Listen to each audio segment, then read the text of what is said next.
Καλημέρα σας. Ευχαριστώ πολύ για την πρόσκληση τους φορείς του έργου ΓΑΜΠΕ. Είμαι ο Γιώργος Μαρνέλος. Είμαι στο τμήμα Μηχανολόγων Μηχανικών του Πανεπιστημίου Δυτικής Μακεδονίας καθηγητής και στη σημερινή ομιλία. Γιατί δεν αλλάζει εκεί όμως.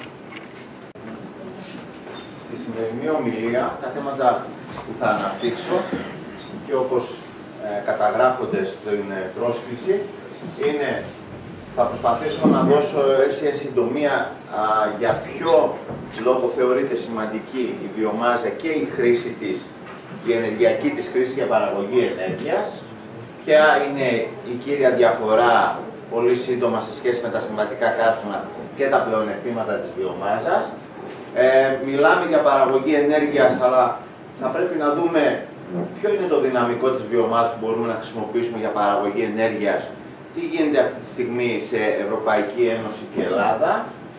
Πολύ γρήγορα μία σύντομη αναφορά στις διάφορες τεχνολογίες, στο μοσαϊκό των τεχνολογιών που μπορεί να χρησιμοποιηθεί η βιομάζα για παραγωγή ενέργειας και τέλος θα μιλήσω για συστήματα πιστοποίησης βιοκαυσίμων, θα επικεντρωθώ στο βιοδίζελ, τη βιοεθανόλη και τα στερεά βιοκαύσιμα που ίσως έχετε μεγαλύτερο ενδιαφέρον εδώ πέρα ως περιοχή η οποία μπορεί να παράγει τέτοια καύσιμα.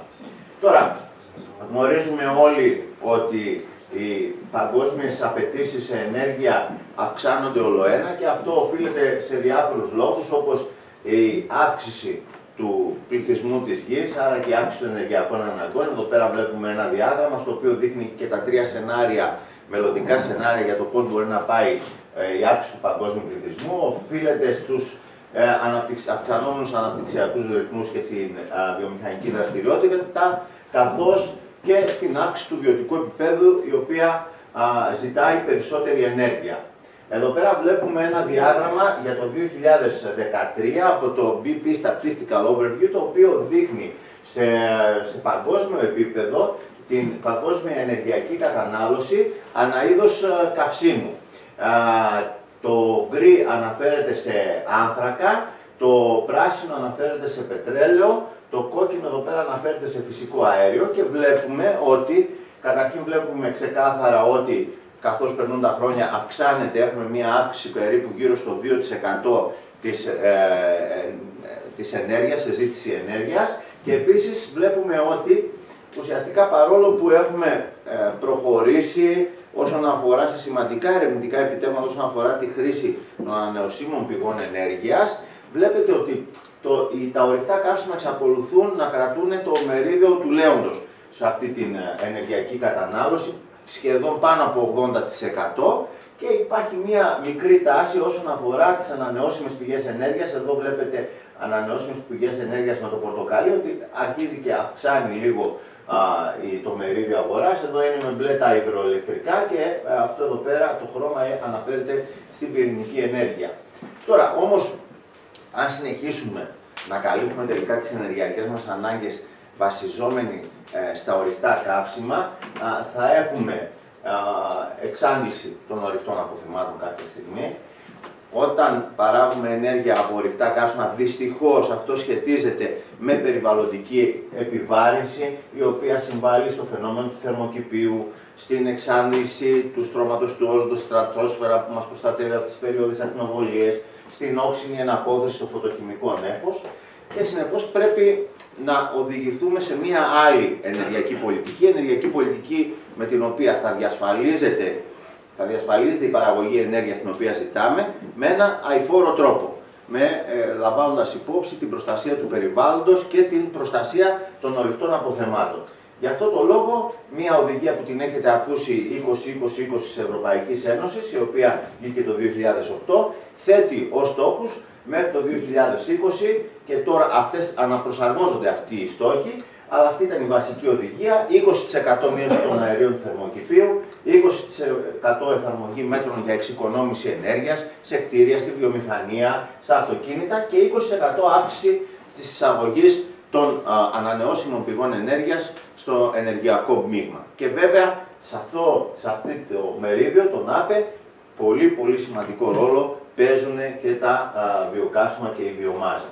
Δύο λόγια το τι είναι βιομάζα. Βιομάζα θεωρείται κάθε οργανική ύλη η οποία είναι διαθέσιμη σε ανανεώσιμη βάση και μέσα σε αυτή είναι οι ενεργειακές καλλιέργειες, όπως έχετε ακούσει οι ελαιοκράβοι, οι ελαιούχοι σπόροι που χρησιμοποιούν για την παραγωγή του βιοντίζελ ή οι ζαχαρούχες καλλιέργειες όπως τα ζαχαροκάλαμα, το γλυκό σώρο που χρησιμοποιείται για την παραγωγή της βιοεθανόλης ή ακόμα η ανάπτυξη βιομάζας όπως ας πούμε η αγριακινάρα που μπορεί να χρησιμοποιηθεί για στερεά βιοκαύσιμα. Τα υποπροϊόντα ή κατάλοιπα των δασικών προϊόντων, τα παραπροϊόντα ή υπολείμματα των γεωργικών καλλιεργειών, των κτηνοτροφικών μονάδων, το οργανικό κλάσμα είτε από τα στερεά απορρίμματα είτε από την οργανική ύλη που παίρνουμε μέσω της επεξεργασίας των υγρών αποβλήτων, τα υγρόβια φυτά. Γενικότερα, η συσχέτιση των ΑΠΕ και ειδικότερα της βιομάζας σε σύγκριση με τα συμβατικά καύσιμα είναι ότι θεωρητικά η βιομάζα για να αναπτυχθεί θέλει διοξίδιο του άνθρακα, αυτό μπορούμε να το δούμε εδώ πέρα καλύτερα σε αυτό το σχήμα.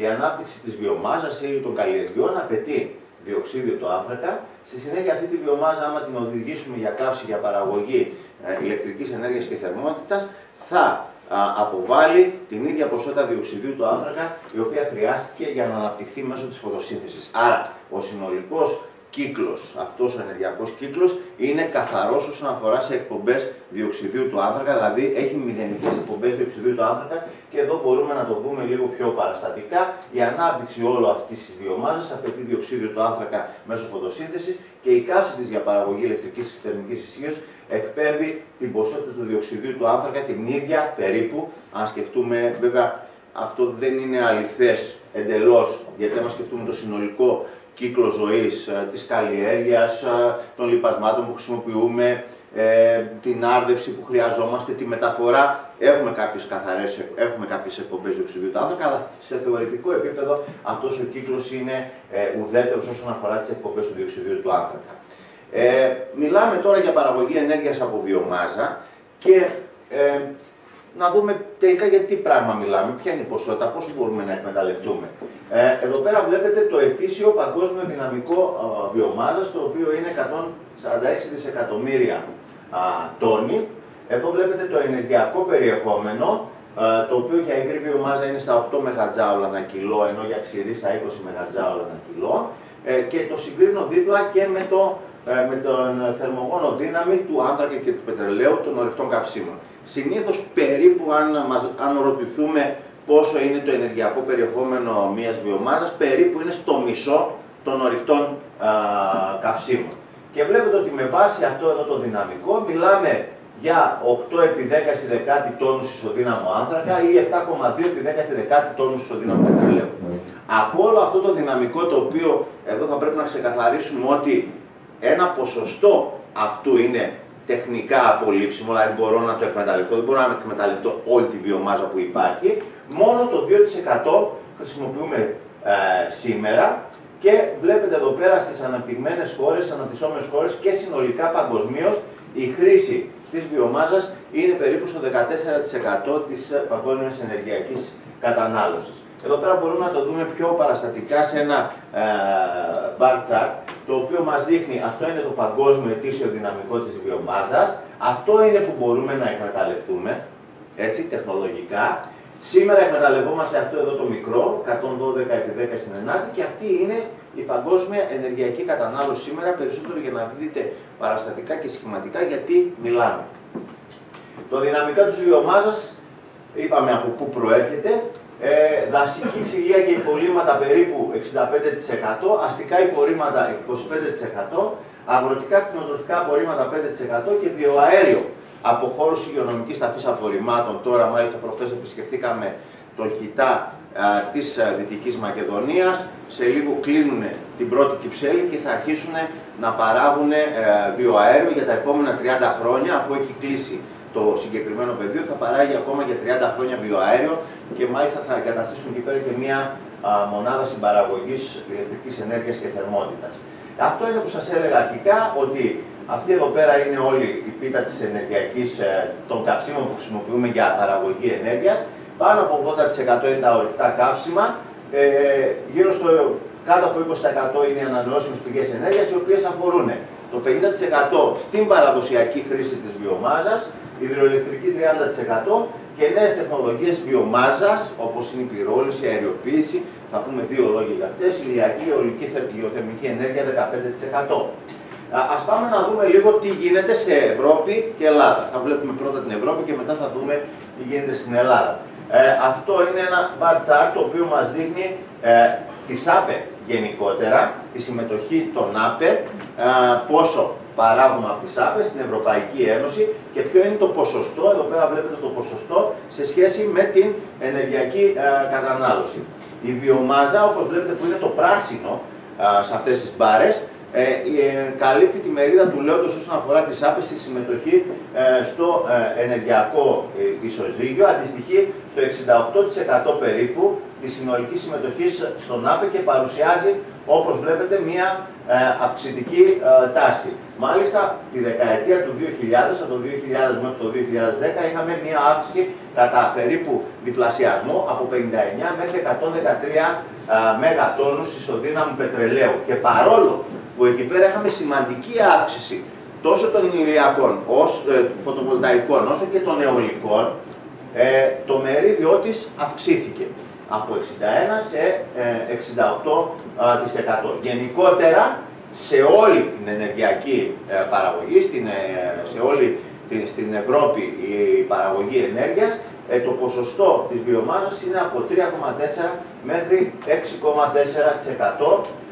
Και η συμμετοχή της βιομάζας στην τελική ενεργειακή κατανάλωση όμως το 2010 ήταν 8,16%.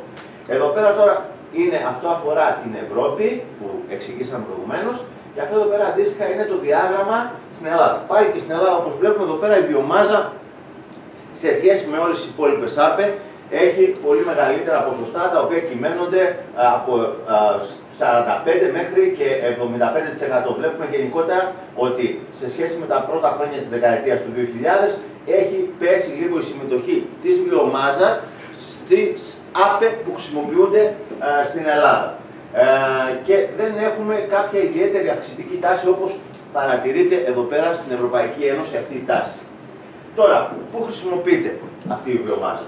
Αυτό εδώ πέρα είναι το αντίστοιχο διάγραμμα αυτό είναι, ας πούμε, ένα ισοζύγιο της βιομάζας. Εδώ είναι η πρωτογενής παραγωγή και εδώ είναι οι διάφοροι τομείς στους οποίους χρησιμοποιείται. Οικιακή θέρμανση, εμπορικός τομέας, βιομηχανικός τομέας. Αυτό αφορά την Ευρώπη, δεν θα σταθώ σε λεπτομέρειες, και αυτό αφορά στην Ελλάδα. Νομίζω θα ανεβούν, Νίκο, οι παρουσιάσεις και θα μπορείτε μέσω του site να τις κατεβάσετε. Το 2010 στην Ελλάδα η ακαθάριστη κατανάλωση βιομάζας ήταν 1059 χιλιοτόνοι ισοδύναμου πετρελαίου και έφτασε στο 3,67% στη χώρα. Είμαστε δηλαδή στο χαμηλό όριο της Ευρωπαϊκής Ένωσης. Να θυμίσω ότι ήταν 3,5 μέχρι 6,5 στην Ευρωπαϊκή Ένωση.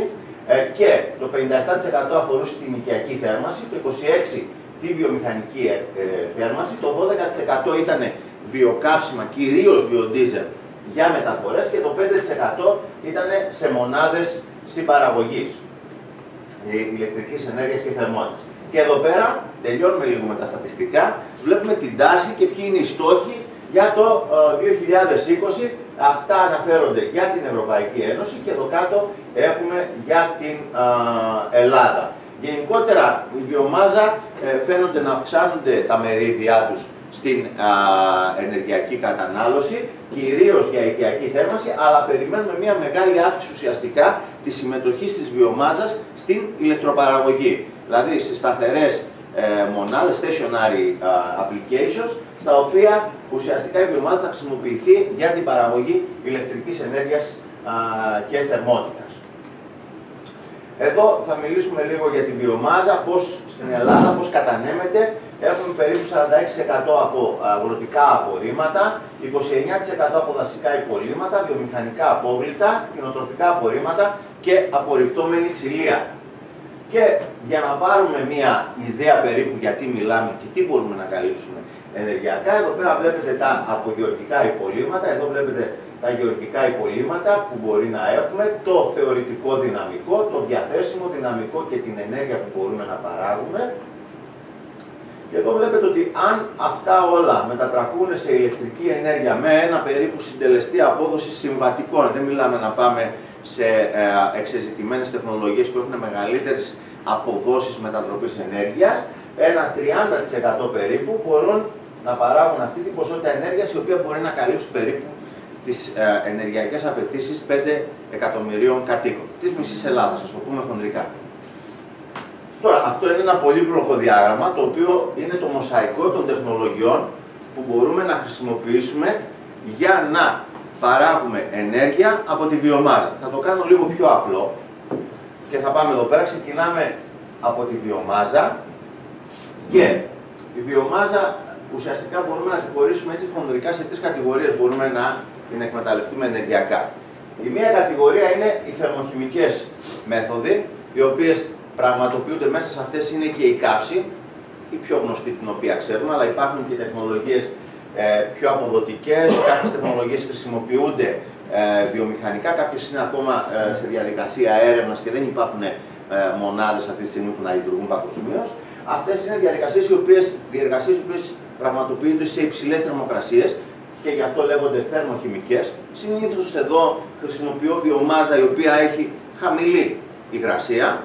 Στις περιπτώσεις που έχω βιομάζα με υψηλή υγρασία, προτιμώ να μεταφερθώ σε αυτήν εδώ την κατηγορία των τεχνολογιών, όπου είναι η βιοχημική μετατροπή. Εδώ πέρα θα πούμε 2 λόγια για την αναερόβια χώνευση, η οποία παράγει το βιοαέριο, με διοξείδιο του άνθρακα και μεθάνιο, και μετά έχουμε τον κλασικό τρόπο εκμετάλλευσης της βιομάζας μέσω της παραγωγής βιοκαυσίμων, όπως σας είπα, μέσω καλλιεργιών ή ζαχαρούχων καλλιεργιών μπορώ να μετατρέψω σε υγρά καύσιμα όπως το βιοντίζελ και βιοεθανόλ. Εδώ πέρα τώρα σε αυτήν εδώ την πορεία έχουμε το εξής θέμα, ότι εδώ πέρα χρησιμοποιούνται ουσιαστικά εδάφη καλλιεργήσιμα και υπάρχει το ηθικό δίλημμα εάν τελικά θα χρησιμοποιήσουμε αυτά τα εδάφη για παραγωγή ενεργειακών φυτών, για παραγωγή ενέργειας, ή αν θα τα χρησιμοποιήσουμε για παραγωγή τροφών, γιατί υπάρχει μεγάλο θέμα, υπάρχει κόσμος, περιοχές, οι οποίες πεινάει ο κόσμος και αυτό υπάρχει εδώ πέρα ένα ηθικό δίλημμα. Γι' αυτό τώρα τελευταία έχουμε κατευθυνθεί προς αυτές τις τεχνολογίες, όπου μπορούμε να χρησιμοποιήσουμε είδη βιομάζας ή απορρίμματα, τα οποία δεν χρησιμοποιούνται προφανώς για τροφή, έτσι, και μπορούμε να παράγουμε από εκεί συνθετικά καύσιμα να καλύψουμε ή ενέργεια να καλύψουμε τις ενεργειακές μας ανάγκες. 2 λόγια για την καύση. Είναι η πιο διαδεδομένη τεχνολογία και η πιο γνωστή τεχνολογία παραγωγής ενέργειας από τη βιομάζα. Αφορά περίπου το 90% της ενέργειας από τη βιομάζα απευθείας. Εδώ χρησιμοποιούνται τεχνολογίες καυστήρα παρόμοιες, δεν θέλω να μπω σε λεπτομέρειες, παρόμοιες με τις τεχνολογίες που χρησιμοποιούνται εδώ πέρα στις λιγνητικές μονάδες που έχουμε στην περιοχή. Υπάρχουν διάφοροι τύποι και φυσικά μεγάλη έμφαση δίνεται, ένα θέμα έρευνας είναι, ας πούμε, η σύγκαυση βιομάζας μαζί με συμβατικά ορυκτά καύσιμα, έτσι ώστε να μειώσουμε το ανθρακικό αποτύπωμα, να μειώσουμε την κατανάλωση των ορυκτών καυσίμων, να προστατεύσουμε τα αποθέματά μας. Η δεύτερη τεχνολογία για την οποία θα αναφερθώ είναι αυτή εδώ της αεριοποίησης. Η αεριοποίηση είναι μια τεχνολογία στην οποία ουσιαστικά χρησιμοποιώ ένα μέσο που μετατρέπει το καύσιμο σε αέριο, πραγματοποιείται σε υψηλές θερμοκρασίες όπως βλέπετε εδώ πέρα και ουσιαστικά βγάζω εδώ πέρα το προϊόν που βγάζω εδώ πέρα πάνω αποτελείται από υδρογόνο και μονοξίδιο του άνθρακα και τα δύο είναι καύσιμα τα οποία στη συνέχεια μπορώ να τα οδηγήσω σε μια διάταξη μετατροπής ενέργειας, είτε αυτή είναι ΜΕΚ, είναι μια άλλη θερμική μηχανή, είτε είναι μια κυψέλη καυσίμου που έχει μεγαλύτερες αποδόσεις για παραγωγή ενέργειας. Εδώ πέρα βλέπετε μονάδες αεριοποίησης βιομάζας. Η τρίτη τεχνολογία στην οποία θα αναφερθώ είναι η πυρόληση. Αυτή είναι μια τεχνολογία η οποία ακόμα βρίσκεται σε ένα στάδιο έρευνας και ανάπτυξης, μολονότι προχωρημένο. Ίσως υπάρχουν κάποιες μονάδες που διενεργούν πυρόληση βιομάζας. Εδώ το καλό είναι ότι αυτή η διεργασία έχει το εξής. Αναλόγως με τις συνθήκες στις οποίες θα δουλέψω, σε τι θερμοκρασία θα δουλέψω και πόσο το αέριο που θα χρησιμοποιήσω, τι χρόνο παραμονής θα χρησιμοποιήσω μέσα στη διάταξή μου, μπορώ να κανονίσω τι παράγονται τρία προϊόντα, στερεά, υγρά και αέρια, και αναλόγως τη θερμοκρασία που θα δουλέψω, αναλόγως το χρόνο παραμονής που θα έχω σε αυτόν τον pyrolyzer, μπορώ να πάρω περισσότερα υγρά, μπορώ να πάρω περισσότερα αέρια ή μπορώ να πάρω περισσότερα στερεά. Βέβαια, αυτό που με ενδιαφέρει και εκεί που επικεντρώνεται η έρευνα σε αυτή τη τεχνολογία είναι σε αυτό εδώ το σημείο, στις ενδιάμεσες θερμοκρασίες και σε πολύ μικρούς χρόνους παραμονής, δηλαδή περνάει ένα αέριο από μέσα πάρα πολύ γρήγορα και συμπαρασύρει τα αέρια που παράγονται. Η πυρόληση καταρχήν είναι μια διεργασία στην οποία γίνεται ουσιαστικά σε υψηλή θερμοκρασία, απουσία οξυγόνου, διασπούνται τα μεγάλα μόρια της βιομάζας σε μικρότερα. Με ενδιαφέρει λοιπόν εδώ το σημείο, όπου παίρνω ένα υγρό, το οποίο λέγεται, αυξάνω την απόδοση σε υγρά, όπου παίρνω ένα υγρό το οποίο ονομάζεται VOL, το ονομάζουμε. Αυτό έχει πολύ κοινά χαρακτηριστικά σε σχέση με το diesel. Υπάρχουν προγράμματα στα οποία έχει χρησιμοποιηθεί αυτό το καύσιμο στις μεταφορές, σε δοκιμές, σε οχήματα του Δήμου, από ό,τι εξ όσου γνωρίζω.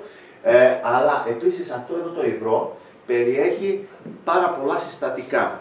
Κάποια από αυτά τα συστατικά είναι ιδιαίτερα χρήσιμα στη χημική βιομηχανία και ιδιαίτερα ακριβά.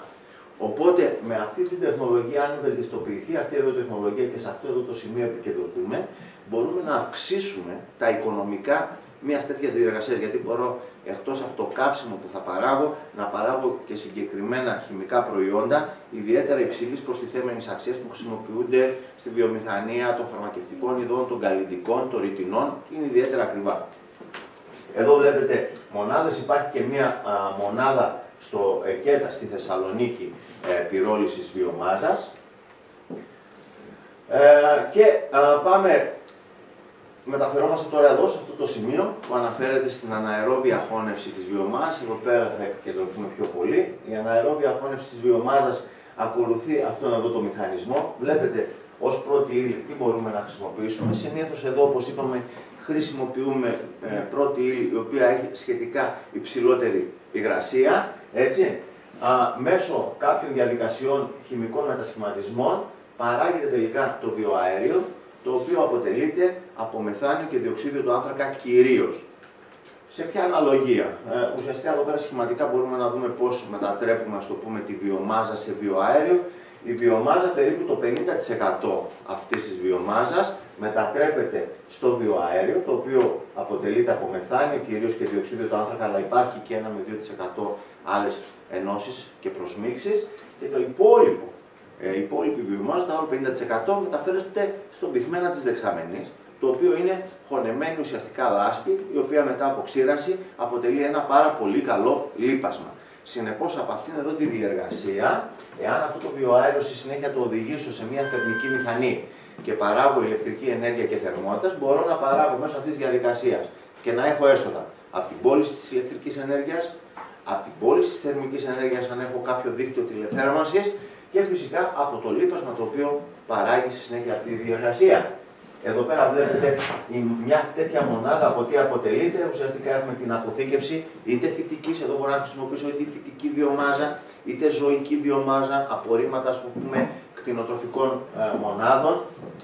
Εδώ πέρα είναι η καρδιά ουσιαστικά, ο αντιδραστήρας στον οποίο μετατρέπεται αυτό το στερεό, το οποίο φανταστείτε είναι μια δεξαμενή η οποία κυρίως έχει νερό. Περίπου γύρω στο 80% είναι νερό και το υπόλοιπο είναι στερεά.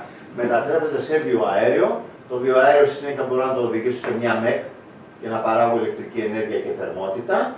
Και από το πυθμένα της δεξαμενής μπορώ να βγάλω το λίπασμα, να το ξηράνω και να το πουλήσω.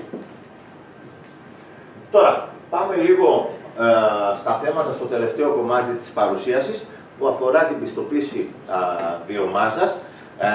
Θέλω εδώ να πω ότι δεν είμαι ειδικός, το ψάξα και εγώ το θέμα για να καλύψουμε την ημερίδα. Μίλησα και με συνάδελφο από τα ΕΛΠΕ, ο οποίος με βοήθησε αρκετά για να βρούμε κάποια στοιχεία όσον αφορά την πιστοποίηση των βιοκαυσίμων, γιατί γνωρίζετε ότι πλέον βάσει ευρωπαϊκών οδηγιών υπάρχει η οδηγία τα βιοκαύσιμα, το diesel, να υπάρχει περίπου γύρω στο 5% ή και παραπάνω τώρα, νομίζω, βιοντίζελ, αλλά και στη βενζίνη να χρησιμοποιείται μείγμα βενζίνης, συμβατικής βενζίνης με βιοεθανόλη.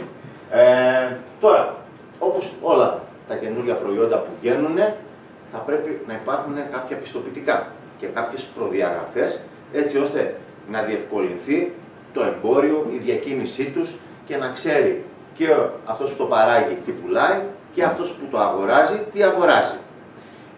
Άρα σε οποιοδήποτε καινούριο προϊόν που βγαίνει πρέπει να βγαίνουν κάποιες προδιαγραφές. Εδώ, όπως θα δούμε γενικότερα, όλα γίνονται με βάση καθοδηγούμενοι από την αγορά. Τι δίνει η αγορά, θα βγάλουμε και τις απαραίτητες προδιαγραφές και επιστοποιήσεις.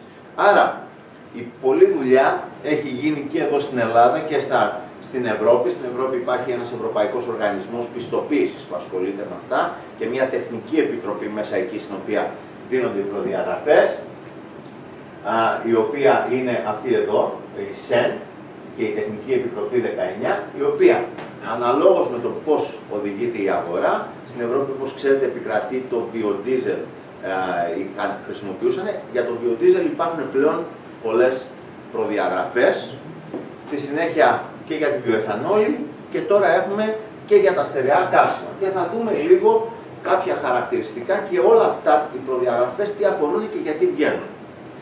Βγαίνουν αυτές οι προδιαγραφές γιατί θέλουμε το βιοκαύσιμο που χρησιμοποιούμε κατά την παραγωγή, την αποθήκευσή του, τη χρήση του, να λειτουργεί κανονικά και να μην μας δημιουργεί προβλήματα. Και γι' αυτό πρέπει το βιοκαύσιμο το οποίο οδηγούμε να αναμειχθεί, το βιοντίζελ που οδηγούμε να αναμειχθεί με τον ντίζελ ή τη βιοεθανόλη που οδηγούμε να αναμειχθεί με την βενζίνη, θα πρέπει να έχει ορισμένες προδιαγραφές.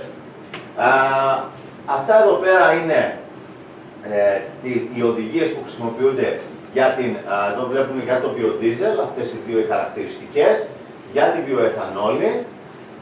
Ταυτόχρονα γίνεται δουλειά και για άλλα καύσιμα που θα βγουν σιγά σιγά στην αγορά, αέρια, υγρά καύσιμα, λιπαντικά, πετροχημικά προϊόντα, ενώ τώρα αναπτύσσεται και στο Working Group 41 αυτής εδώ της Επιτροπής, αναπτύσσει πρότυπα για χρήση του βιοελαίου. Το βιοελαίο ήταν αυτό που σας έλεγα από την πυρόληση της βιομάζας για χρήση σε καυστήρες. Αυτοί είναι οι οργανισμοί που ασχολούνται, η Ευρωπαϊκή Επιτροπή για την προτυποποίηση. Το ASTM είναι αμερικάνικος οργανισμός η οποία βγάζει οδηγίες για την πιστοποίηση και τις προδιαγραφές αυτών των βιοκαυσίμων και πώς μπορούμε να κάνουμε τις διάφορες μετρήσεις. Η γνωστή ISO, Διεθνής Οργανισμός Πιστοποίησης, και SAE είναι Society of Automotive Engineers, είναι η κοινότητα των μηχανικών που ασχολούνται με τα αυτοκίνητα, που και αυτοί, επειδή χρησιμοποιούνται τα βιοκαύσιμα στα αυτοκίνητα, έχουν και αυτοί συμβάλει στη διαμόρφωση αυτών των προτύπων και προδιαγραφών. Τώρα, όσον αφορά το βιοντίζελ, θα παρουσιάσουμε τώρα ένα κομμάτι για το βιοντίζελ, για τη βιοεθανόλη και για τα στερεά καύσιμα και θα κλείσουμε την ομιλία σήμερα. Το βιοντίζελ, ο Ρούντολφ Ντίζελ, το είχε σκεφτεί από το 1895 ότι μπορούμε να χρησιμοποιήσουμε μεθυλεστέρες λιπαρών οξέων, φυτικών ελαίων, για να τα χρησιμοποιήσουμε ως καύσιμο. Το βιοντίζελ, για να μην σας μπερδεύω με φυτικά έλαια, έχει χημικά, είναι διαφορετικό σε σχέση με το συμβατικό ντίζελ, το ορυκτό ντίζελ που παίρνω από τη διήλυση του αργού πετρελαίου, όμως ως χρήση και τα χαρακτηριστικά τους συγκεκριμένα για την καύση, μας ενδιαφέρει η καύση, είναι η μέθοδος παραγωγής ενέργειας, είναι παρόμοια τα χαρακτηριστικά τους. Το φαμέ που χρησιμοποιώ εδώ στην τομογραφία είναι fatty acid methyl esters, είναι δηλαδή μεθυλεστέρες λιπαρών οξέων, που είναι ουσιαστικά το βιοντίζελ. Η προδιαγραφή που χρησιμοποιείται είναι η 14214 και μαζί με την 590 παρέχει τις προδιαγραφές οι οποίες αφορούν την παραγωγή του βιοντίζελ, από πού προέρχεται, τη διαχείρισή του, τη λειτουργικότητά του και τη χρήση στους κινητήρες. Έτσι. Η ευρωπαϊκή προδιαγραφή αυτή επιτρέπει τη χρήση πολλών διαφορετικών πρώτων υλών, άρα υπάρχουν προδιαγραφές οι οποίες σου λέει μπορεί να βγάλεις το βιοντίζελ από διάφορες πρώτες ύλες. Ποιες είναι αυτές οι πρώτες ύλες? Είναι τα φυτικά έλαια. Έτσι, συνήθως είπαμε για το βιοντίζελ χρησιμοποιούμε ελαιούχες καλλιέργειες, όπως είναι το κραμπέλαιο, το φινικέλαιο, το σογγέλαιο κτλ. Ζωικά λίπη, ακόμα και απόβλητα έλαια και λίπη, να πάρουμε π.χ. μαγειρικά έλαια. Έτσι, δηλαδή μπορούμε να συλλέξουμε τηγανέλαια από εστιατόρια, λέσχες κτλ. Και να τα χρησιμοποιήσουμε για την παραγωγή του βιοντίζελ. Τώρα, το βιοντίζελ σε σχέση με το κοινό ντίζελ, όπως είπαμε, έχουν καταρχήν κάποιες διαφορές, οι οποίες έχουν επιπτώσεις και όσοι έχουν κινηθεί να πάρουν αμάξια ντίζελ μπορεί να τα έχουν ακούσει ορισμένα πράγματα. Αυτά έχουν κάποιες διαφορές σε σχέση με το συμβατικό ντίζελ. Το βιοντίζελ έχει υψηλότερο εξόδεση, είναι δηλαδή πιο πυκνόρευστο, έτσι. Έχει χαμηλότερο ενεργειακό περιεχόμενο. Είπαμε περίπου, σε σχέση με τα συμβατικά καύσιμα, έχουμε περίπου μισό το ενεργειακό περιεχόμενο. Είναι καλύτερος διαλύτης σε σχέση με το ντίζελ. Μπορεί να έχει προσμίξεις οι οποίες μπορεί να δημιουργούν προβλήματα κατά την αποθήκευσή του ή στη χρήση του στα αυτοκίνητα. Έχει χαμηλότερη θερμική σταθερότητα. Θα μιλήσουμε λίγο για αυτά. Μπορεί να υποστεί από μόνο του κάποιες χημικές διεργασίες και να χάσει τη δομή του. Και δεν είναι συμβατό με ορισμένα μέταλλα και άλλα υλικά που χρησιμοποιούνται σε όλη τη διαδικασία, την παραγωγή του μέχρι την τελική του χρήση. Κάποιες όμως άλλες ιδιότητες είναι καλύτερες σε σχέση με τον ντίζελ, όπως είναι ο αριθμός κετανίου και η περιεκτικότητα σε οξυγόνο, που έχει καλύτερα χαρακτηριστικά σε σχέση με τον ντίζελ και έχει καλύτερη λιπαντική ικανότητα. Εδώ πέρα δεν θα σταθούμε, βλέπετε προδιαγραφές του πετρελαϊκού ντίζελ και του βιοντίζελ, διάφορες ιδιότητες. Θα το περάσω, υπάρχουν, δεν θέλω να σταθώ, θα το δείτε. Θέλω να αναφερθώ απλώς σε αυτές εδώ τις υποκατηγορίες που σχετίζονται με τη χρήση του βιοντίζελ. Η σταθερότητα και ο σχηματισμός ειζήματος. Όπως είπαμε, το βιοντίζελ μπορεί να υποστεί από μόνο του κάποιες χημικές ή βιολογικές διεργασίες, οι οποίες μπορεί να είναι υδρόλυση, θερμικός πολυμερισμός ή μικροβιακή ανάπτυξη μπορεί να έχουμε στο βιοντίζελ, οι οποίες μπορούν να αλλοιώσουν τη δομή τους. Επίσης, όσον αφορά τη διαχείρισή του σε χαμηλές θερμοκρασίες και τη λειτουργικότητά του, αυτό εξαρτάται από δύο παράγοντες. Ο πρώτος παράγοντας είναι από ποια πρώτη ύλη το παράξαμε. Και ο δεύτερος παράγοντας αφορά τη διαδικασία που ακολουθήθηκε για την παρασκευή του και η τελική καθαρότητα του βιοντίζελ που παράγουμε. Επίσης, υπάρχουν κάποιες άλλες ουσίες μέσα, στερολικοί γλυκοζήτες και μονογλυκερίδια. Αυτά μπορούν να προκαλέσουν ειζήματα κατά την αποθήκευση ή μέσα στη δεξαμενή του αυτοκινήτου. Επίσης, τα μονογλυκερίδια μπορούν να δημιουργήσουν και αυτά προσμίξεις. Έχουν σχετικά μικρή διαλυτότητα στο πετρέλαιο ντίζελ, η οποία εξαρτάται από τη θερμοκρασία. Είναι ουσίες οι οποίες υπάρχουν λοιπόν στο βιοντίζελ, οι οποίες μας δημιουργούν προβλήματα. Και αυτές, όπως καταλαβαίνετε, η ποσότητα και η συγκέντρωση αυτών των ουσιών θα πρέπει να ελέγχεται στις προδιαγραφές του βιοντίζελ. Η διαλυτότητά του επίσης είναι ένα άλλο θέμα που μπορεί να δημιουργήσει ειζήματα και η μικροβιολογική μόλυνση εξαιτίας της χημικής δομής του. Είναι επιρρεπή σε προσβολές από μικροοργανισμούς. Και εδώ βλέπετε δύο φωτογραφίες. Εδώ πέρα οι μικροοργανισμοί που έχουν βρεθεί, αυτό είναι μια φωτογραφία μικροσκοπίου, που έχουν βρεθεί σε δεξαμενή βιοντίζελ. Η απομάκρυνση του νερού επίσης περιέχει νερό. Έτσι αυτό θέλουμε να το απομακρύνουμε. Το νερό δυστυχώς δεν βοηθάει, η συγκέντρωση του νερού δεν βοηθάει στο να έχουμε μια καλή ανάμειξη μεταξύ του βιοντίζελ και του ντίζελ, οπότε μπορεί στις δεξαμενές να υπάρχει κάποιος διαχωρισμός και να έχουμε στο πάνω μέρος της δεξαμενής περισσότερο βιοντίζελ, στο κάτω μέρος της δεξαμενής λιγότερο βιοντίζελ, οπότε εκεί πέρα αλλοιώνονται οι ιδιότητες και επίσης μπορεί να δημιουργήσει διάφορα θέματα σε διάφορα υλικά. Εδώ πέρα βλέπουμε ότι μπορεί να δημιουργήσει θέματα σε διάφορα ελαστομερή. Εδώ πέρα βλέπετε ένα πίνακα στον οποίο ουσιαστικά προτείνονται ποια υλικά προτείνονται ως μέταλλα, ελαστομερή, πολυμερή και ποια δεν προτείνονται, τα οποία μπορεί να προσβάλλονται από το βιοντίζελ είτε στην αποθήκευση είτε στο αυτοκίνητο μέσα.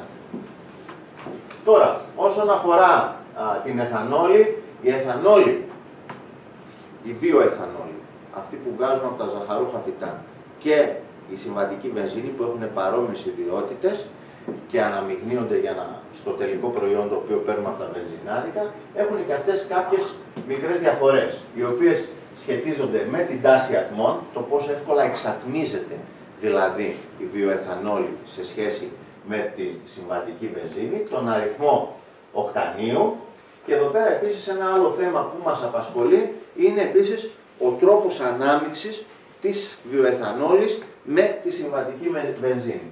Εδώ πέρα βλέπετε διάφορες ιδιότητες για τη βενζίνη, την εθανόλη. Η μεθανόλη επίσης έχει προταθεί ως ένα καύσιμο του μέλλοντος και πολλοί μιλάνε για την οικονομία της μεθανόλης. Η μεθανόλη μπορεί να χρησιμοποιηθεί, μπορεί να παραχθεί από το CO2 που εκπέμπεται και είναι ένας τρόπος χρήσης του διοξιδίου του άνθρακα που εκπέμπεται από την παραγωγή ενέργειας. Μπορούμε να τη μετατρέψουμε σε μεθανόλη και συνέχεια τη μεθανόλη ως καύσιμο.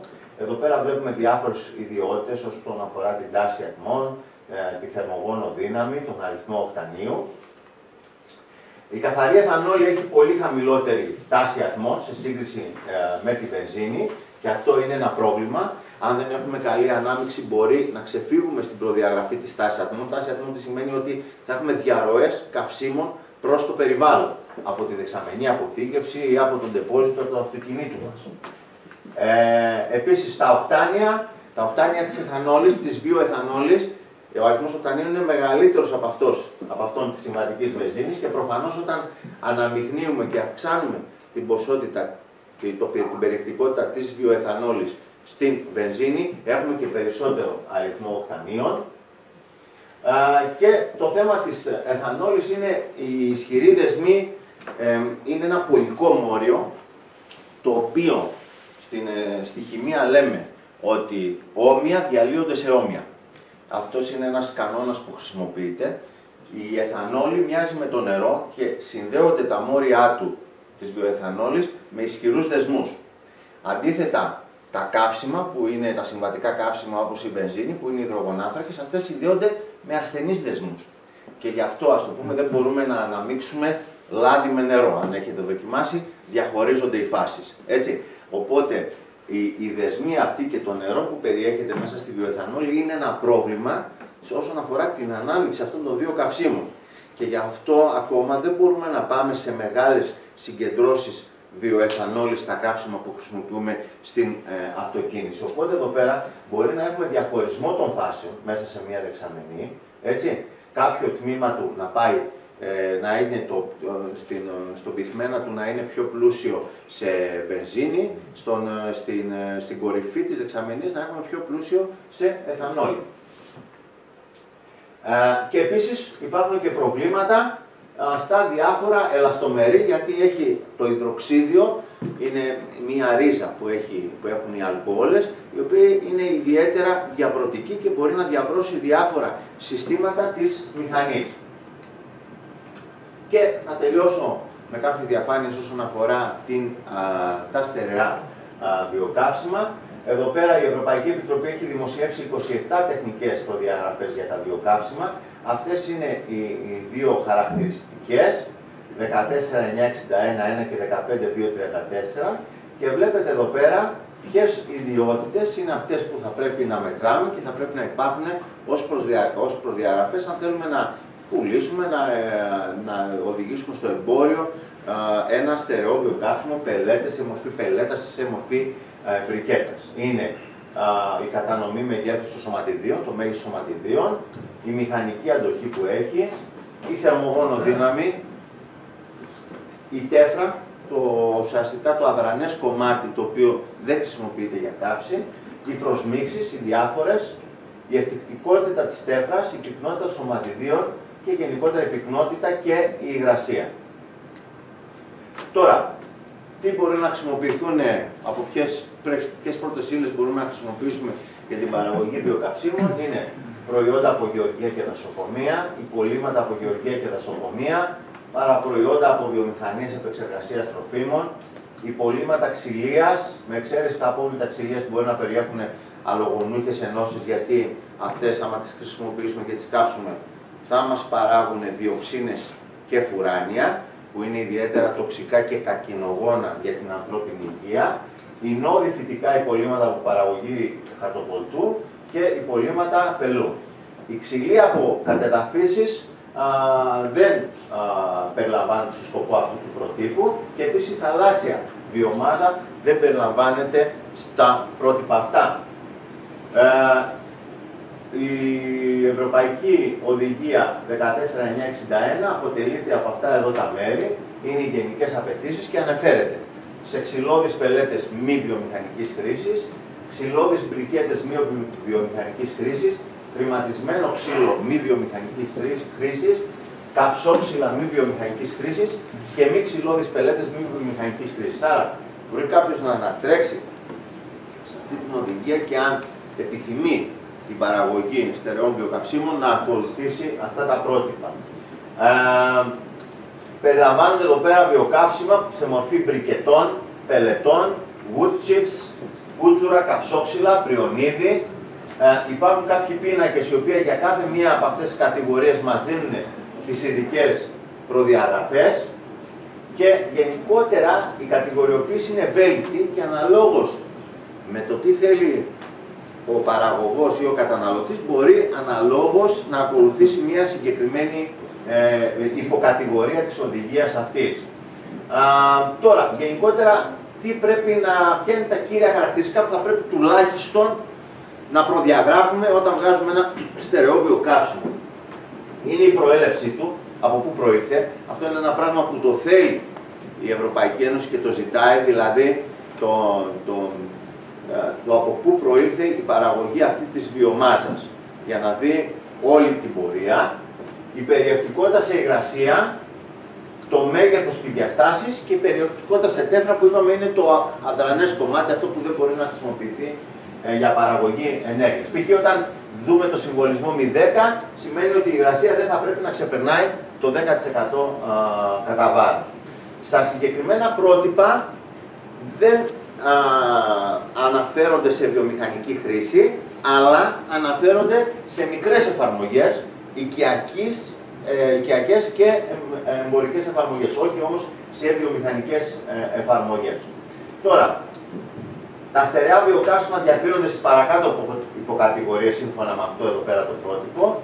Ξυλώδη βιομάζα, ποώδη βιομάζα που περιλαμβάνει ολόκληρα φυτά ή μέρη αυτών, φρουτώδη βιομάζα και μείγματα των παραπάνω τριών κατηγοριών.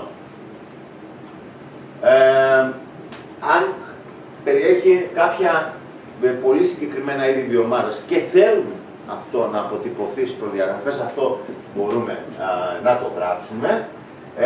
Η χημική επεξεργασία που προηγήθηκε της συλλογής βιομάζας θα πρέπει, και αυτή δεν είναι ανάγκη να δηλώνεται αυτή, και τώρα αν έχουμε βιομάζα σε περίπτωση που οποιοδήποτε φορέας με στερεά βιοκαύσιμα έχει σοβαρούς λόγους να υποπτεύεται ότι η πρώτη ύλη χρησιμοποιήθηκε για αποκατάσταση της μόλυνσης του εδάφους ή φύτευση που έχει χρησιμοποιηθεί για την απομάκρυνση χημικών ουσιών, ή η βιομάζα έχει χρησιμοποιηθεί στην επεξεργασία με καλλιέργεια της ηλίως από αστικά απορρίμματα, θα πρέπει να πραγματοποιήσει ανάλυση βιοκαυσίμων έτσι ώστε να δούμε τι χημικές προσμίξεις περιλαμβάνουν αυτά τα βιοκαύσιμα. Άρα, ένα δεύτερο πράγμα που μας ενδιαφέρει να δούμε από πού προέρχεται η βιομάζα είναι όσον αφορά την ανθρώπινη υγεία και τις εκπομπές που μπορεί ενδεχομένως να έχουμε από την καύση αυτής της βιομάζας. Τα στερεά τώρα βιοκαύσιμα που προέρχονται από παραπροϊόντα ή κατάλοιπα της βιομηχανίας επεξεργασίας ξύλου, αυτά κατηγοριοποιούνται στις κατηγορίες Α και Β, όταν είναι τα βιοκαύσιμα που ορίστηκαν ως απορρίμματα ξύλου να μην περιέχουν, όπως είπαμε, αλογονούχες ενώσεις ή βαριά μέταλλα. Στην κατηγορία C ανήκει το τμήμα της απορριπτόμενης ξυλίας που υπάγεται στην σχετική οδηγία αποτέφρωσης απορριμμάτων και αποτελεί στερεό καύσιμο ανάκτησης. Και η D κατηγορία περιλαμβάνει το μέρος των απορριμμάτων ξύλου που περιλαμβάνει χημικά συντηρητικά και που πρέπει να διατεθεί σύμφωνα με την οδηγία για την αποτέφρωση επικινδύνων απορριμμάτων. Κύριος στόχος του προτύπου αυτού είναι να διασφαλίσει την ιχνηλασιμότητα σε όλη την εφοδιαστική αλυσίδα. Αυτή τη λέξη θέλω να πω προηγουμένως, η ιχνηλασιμότητα, από πού προήλθε, έτσι ώστε να ξέρουμε τι μπορεί να περιλαμβάνει. Τώρα, το πιστοποιητικό, όταν θα βγάλω ένα προϊόν, ένα στερεόβιο καύσιμο, θα πρέπει να περιλαμβάνει τα όνομα και τα στοιχεία επικοινωνίας του προμηθευτή, ποιο πρότυπο ακολουθήθηκε και βάσει ποιων προδιαγραφών βγαίνει αυτό το προϊόν, το είδος και την κατηγοριοποίηση του καυσίμου, χώρα και τοποθεσία όπου συλλέγεται η βιομάζα ή εμπορεύεται ως καύσιμο για πρώτη φορά, άρα εδώ μπαίνει και η ιχνηλασιμότητα, εμπορική μορφή, σε τι μορφή είναι, πελέτας, μπρικέτας, υποχρεωτικές αδειότητες, θα τις δούμε στη συνέχεια σε κάποια φύλλα σύμφωνα με το πρότυπο αυτό, χημική επεξεργασία, αν το καύσιμο έχει υποστεί μια τέτοια επεξεργασία, και υπογραφή από τον νόμιμο υπεύθυνο, όνομα, ημερομηνία και τοποθεσία. Εδώ πέρα βλέπετε μια φωτογραφία πώς μπορεί αυτές τις προδιαγραφές να φαίνονται στην ετικέτα, ας το πούμε, του προϊόντος. Οι διαστάσεις επίσης παίζουν σημαντικό ρόλο για τα κούτσουρα. Π.χ. όταν έχουμε την ένδειξη L25 σημαίνει ότι όλα θα πρέπει να έχουν μήκος μικρότερο από 25 εκατοστά, ή όταν έχουμε την ένδειξη D10 να έχουν διάμετρο μεταξύ 5 με 10 εκατοστά. Η κωδική ποιότητας που ακολουθούμε εδώ πέρα είναι Α1, Α2 και Β. Α1 σημαίνει ότι είναι περισσότερο από το 90% αυτών των κουτσούρων κομμένα στις επιθυμητές διαστάσεις. Α2 να είναι περισσότερο από το 50% κομμένα στις επιθυμητές διαστάσεις και να έχουν μέχρι 5% σημάδια αποσύνθεσης, και Β να μην είναι ξηρά και να έχουν υγρασία πάνω από το 25% του συνολικού βάρους. Και εδώ πέρα θα δούμε δύο πίνακες, οι οποίες αναφέρονται σε αυτές τις τρεις κατηγορίες, Α1, Α2, Β. Ποια είναι η προέλευσή τους. Εδώ πέρα προφανώς βλέπετε κάποια νούμερα, τα οποία στην οδηγία αναφέρεται, κατηγοριοποιούνται από πού προέρχεται αυτή η βιομάζα. Οι διαστάσεις τους, η υγρασία, η τέφρα όσον αφορά επί-ξηρού, η σύσταση επί-ξηρού της τέφρας, η πυκνότητα, η μηχανική του αντοχή, η καθαρά θερμογόνος δύναμη του καυσίμου, Α1, Α2, Α3, την οικοκομετρία, και έχουμε επίσης και άλλα συστατικά τα οποία χρειάζεται να υπάρχουν για να οδηγηθεί αυτό το προϊόν στην αγορά, όπως είναι το θείο, το άζωτο, το χλώριο, το αρσενικό, το κάδμιο και πολλά άλλα στοιχεία τα οποία μας ενδιαφέρουν, βαρεά μέταλλα τα οποία θα ενδιαφέρει να ξέρουμε τι συγκέντρωση έχουμε. Και τελειώνουμε με το ροκανίδι. Εδώ πέρα μια κοινή προδιαγραφή είναι το P16, εδώ πέρα χρησιμοποιούμε κόσκινα και παίζει μεγάλο ρόλο το μέγεθος. Στην προδιαγραφή αυτή, το 75% του συνόλου του ροκανιδιού πρέπει να είναι μεταξύ 3,15 με 16 χιλιοστά, τουλάχιστον το 12% του συνόλου να είναι μεγαλύτερο από 3,15 χιλιοστά, και γενικότερα αναφέρονται στις διαστάσεις, και εδώ πέρα βλέπετε διάφορα πρότυπα για τα ροκανίδια που χρησιμοποιούνται όσον αφορά το μέγεθός τους.